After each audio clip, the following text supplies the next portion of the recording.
Lord. Amen? Amen. And so he commissions them. Yeah. The other part that we want to see that he does today is he confronts.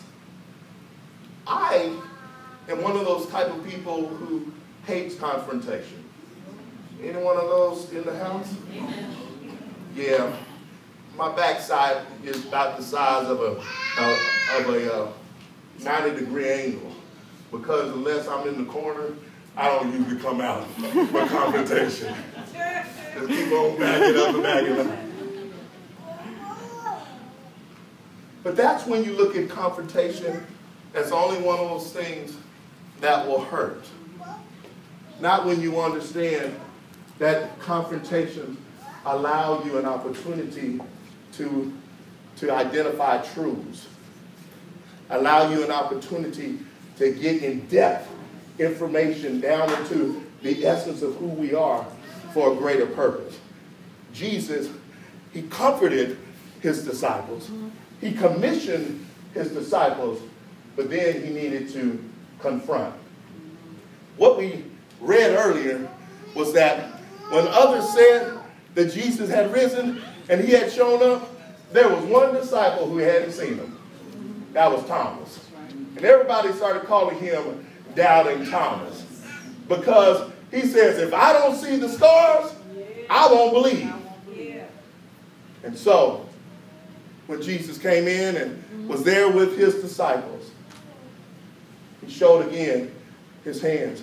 And this time, he tells Thomas, and the way we read it, it just says he shows and it says put. He says, no, take your hands and plunge them into my scars. He said, James, why would you use that word in such depth? It's because we need to know that scars are real, the pains are real. Yes. And I need you to understand that you don't always have to see it to believe it. Yes. But if that will make a difference for you, put your hands into my scars. Jesus. I want to also tell you, when you've done something like that, and you felt your scars, and you remembered your pains, you could say, these were mine. He had his for the sake of others. How will I take my scars and my pains to use them to be a blessing for someone else? Not just the scar to say, you see this? You see what happened? And da-da-da-da-da. He did that. She did that. That happened to me 10 years ago, 15, 20 years ago.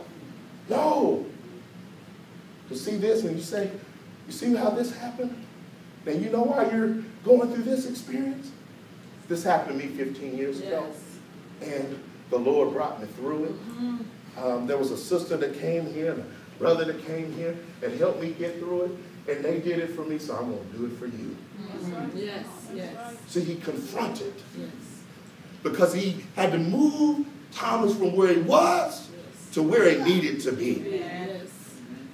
What I loved about it is this. After he did it, you know what Thomas said? My Lord and my God. And he recognized that he was the Messiah. Faith is great. But every now and then we do need to see to believe. Amen? Yes. I just didn't want to spiritualize everything to the point where we didn't think, well, what about us that do need to see and do need to touch? Well, the Lord provided that example. And he did it for Thomas. And then he said something to this. He says, now do you believe just because you have seen and you have touched? He said, blessed are those who have not seen and still believe. Any of those in the house? Come on. All of us, huh? Blessed are you. You may doubt, but say, Lord, help my unbelief.